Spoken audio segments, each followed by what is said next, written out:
The World This Week. With us, Christopher Dickey of Newsweek. Also with us, Vivian Walt of Time Magazine.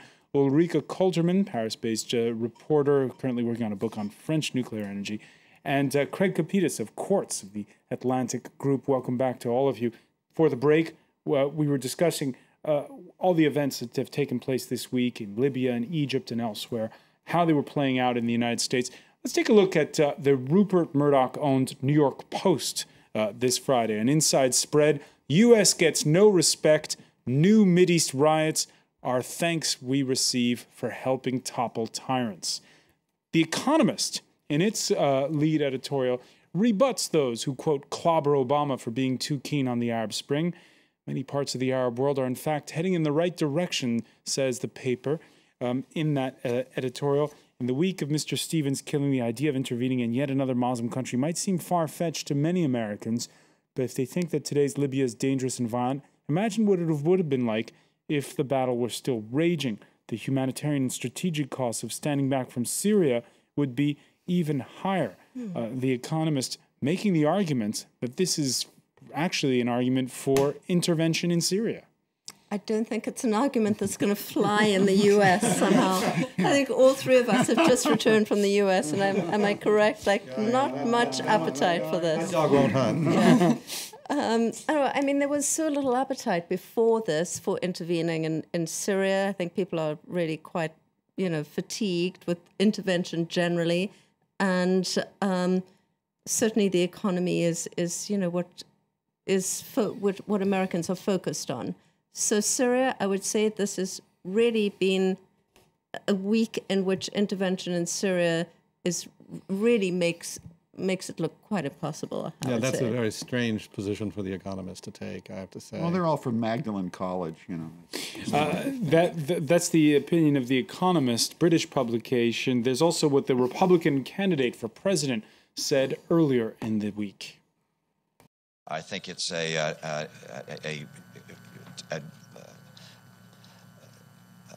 terrible course for America to stand in apology for our values.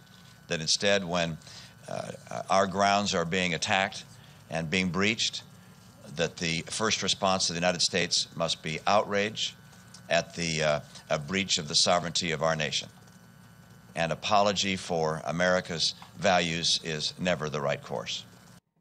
Mitt Romney not getting much love on the World This Week's Facebook page. Most of you didn't care for that response. Here's what John had to write. He not only went too far, he lied, attributing a tweet from an embattled embassy to the White House. Just a vile and brazen action, and he's getting support from no one on this. Romney does still have supporters. Matt, employing a bit of irony. Leftists unhappy with Mitt. I'm shocked. But it's true to say, Christopher Dickey, that even the conservative press, a lot of Republicans have distanced themselves from Mitt Romney this week. I thought this was going to be a disaster for Obama for some of the reasons that Craig was pointing out, but I think it's really turned out to be a disaster for Romney because he really only has one issue, the economy. That's his thing. I'm a businessman. I'm a leader on the economy. About world affairs, he knows absolutely nothing. So then it becomes a question of leadership in world affairs, and what does he do? He's sniping at the commander-in-chief of the United States at a time when our embassies are under attack. How does that look? Does that look like a leader, or does it look like a small-minded political candidate who doesn't know anything except tax policy? That is the way it's being received, and that's why he's in big trouble. Mitt Romney accused of being too wooden on the campaign trail. We can show you Tom Tolles' cartoon in the Washington Post. Does this make him seem less like a robot or more? And there you see Romney overheating. You were saying before the show, Craig, that what will really matter will be the debates. 8 weeks to go, though, until the presidential election.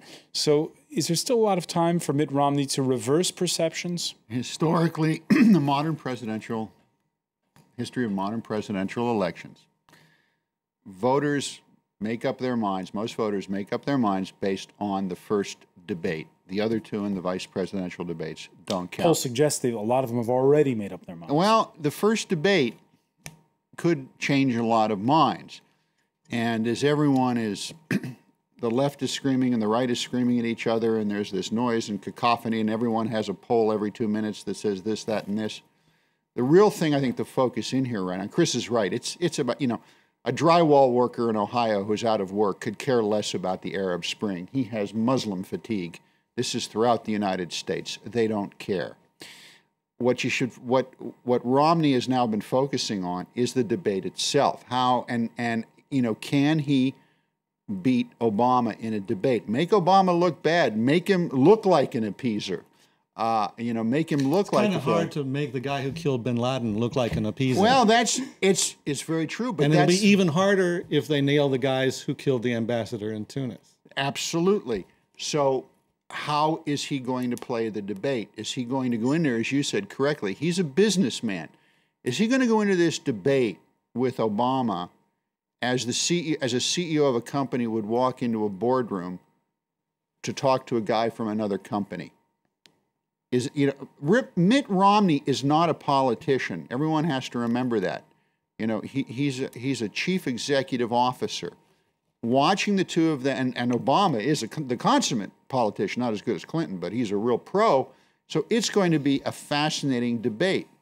Who's going to come off more presidential, as they say? I'm really looking forward to it. Well, there will be a debate on foreign policy, as there always is. And, it seems to me, of course, people are focused on the economy. But at a time like this, it also does raise a tremendous amount of anxiety and nervousness among people about suddenly changing course and putting into office somebody who might not be completely on top of things with the rest of the and world. He doesn't have anything to say about what he would have done about the Arab Spring. Oh, well, Obama did it wrong. And you would have kept Mubarak? What exactly would you have done, Mitt? Well, that's the argument now you're hearing from Fox News and the right. And of course you would. I know you watch them all the time. And MSNBC. We're going to bring it back to this continent. It's a good day for Europe. Those were the words of Germany's chancellor after that country's highest court on Wednesday upheld Germany's signing of the European Rescue Mechanism plan. A big, big victory for Europhiles. But with a growing number of Germans increasingly Eurosceptic, is it a case of Merkel saving the euro, Ulrike Koltenmeier, and losing her seat eventually in those elections next year? No, I think Merkel is a very smart politician, and we just have to remember that in the beginning she didn't want at all a bailout, and she completely adapted to reality, and now she's fighting for her solution, and I think she's in a winning position now. But there is a problem that she still has to defend it in public opinion. And just an example, Die Zeit, a newspaper which is quite intellectual, liberal, came out after this decision. On the front page, we have a few questions. And the first question was, does Germany now have to pay for everyone? And this is not Bild Zeitung, this is not a tabloid. So it just shows that there is a growing concern that the taxpayers don't understand, and that they will finally have to pay for the others. And also the question, is it limited or is it not limited? Because there are some clauses who allow it to override the limits. That is very hard to sell. But is it a tide she can reverse? Well, she has done it so often. I'm pretty sure she will. I mean, the question now is more like, what will the coalition be, and not will it be Merkel? What does she say to the German people, though? I mean, what is the argument she uses to say, well, I was against it too, but now I'm for it because... Well, it's easy. She has this dual approach. She says, okay, we need a bailout, but we need structural reforms. So she always wants condition attached. That's her thing. Structural reform, let's pick up on that point. Overshadowed by the German High Court's decision was the launch of a plan out of Brussels on Wednesday to get the EU to regulate not some, but all of the banks on the continent. What we're proposing to share is simply the supervision and control of the main source of financing for the European economy. I'd stress that banks in Europe finance 75% of the economy and businesses on their territory.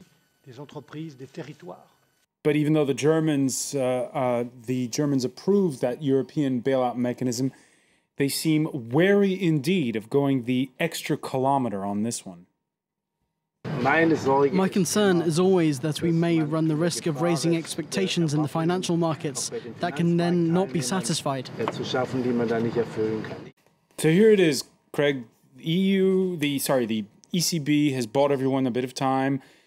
Everybody can breathe a little bit after all this pressure had been rising. The euro's coming back up. In comes the European Commissioner, says, hey, look, we need to go further. We've all said we need to do a more serious reform. Here's a more serious reform. And the German finance minister says, well, we're not sure. Well, the bottom line is that they're putting some 910 billion with a B. 900 with a B. Just short of $1 trillion. Then. Yeah, 900 billion, by the way, if you put it out in seconds, is 32,000 years. How is this money going to be paid back? This is what I've never understood about everything coming out of Frankfurt and Berlin. Are they throwing good money after bad? What's the plan going forward?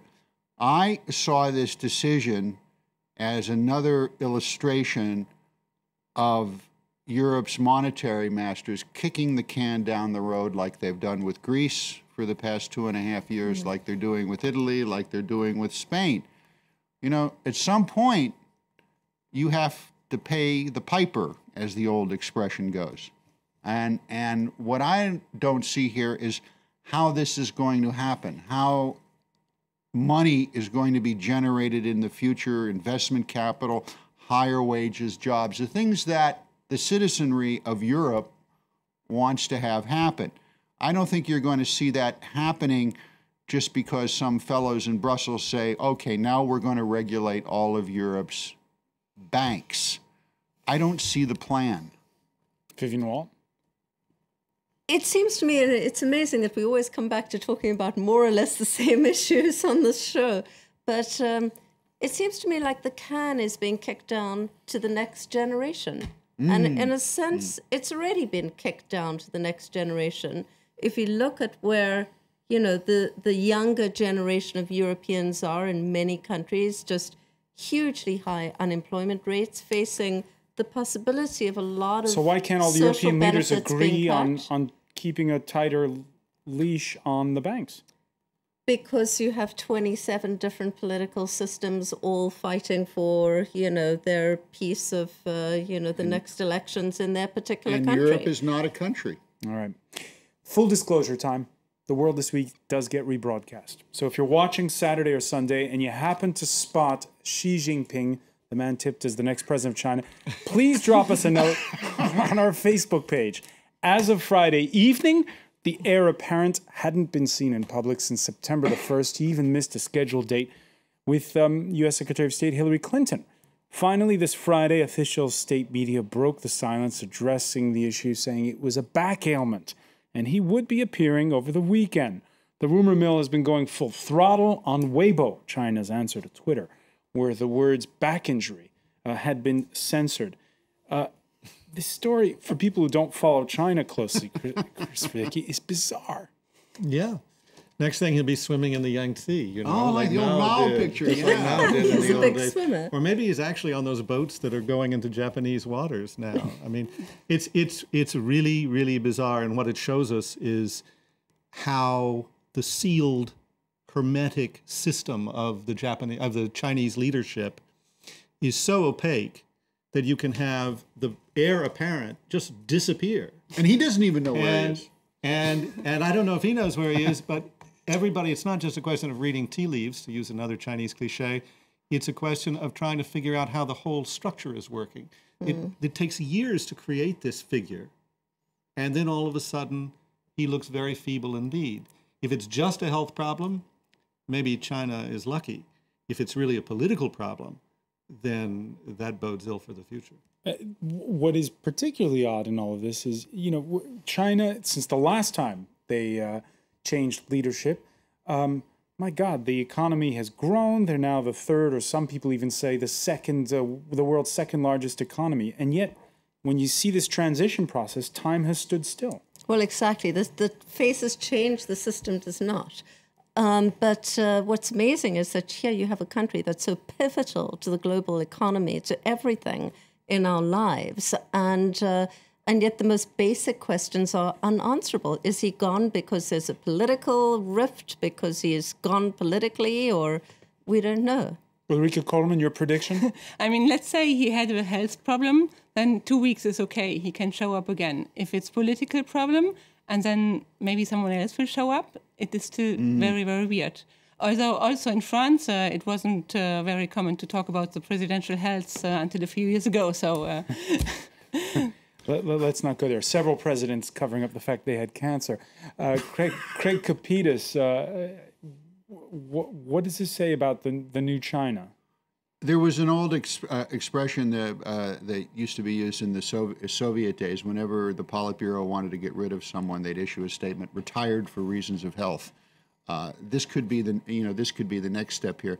I see this as an illustration of just how powerful the Communist Party, which is actually a very few number of people, is in China, and this is who really controls China. Unlike the Soviet Union, where everyone was a member, in China it's very few. I think it's less than 9% of the population. So this really shows that how, as Chris was saying, just how centralized this power is, and how little we know about it. It's coming on top of the Bolshevik thing, the whole question of a powerful governor who's moving his way up, who's probably going to be in that little committee that would run things. Next thing you know, his wife is accused of murdering an Englishman, and the police chief is hiding out at the U.S. Embassy. And what is going on? And I think it is precisely because of those antecedents that people are looking at this illness, or whatever it is, this disappearance of a few days, and saying, there's maybe some very strange happenings. And we'll be keeping our eye on the ball on this one. Christopher Dickey, I want to thank you. I want to thank Ulrike Coleman as well. Vivian Walt and Craig Kapitas, thank you for joining us here in The World This Week.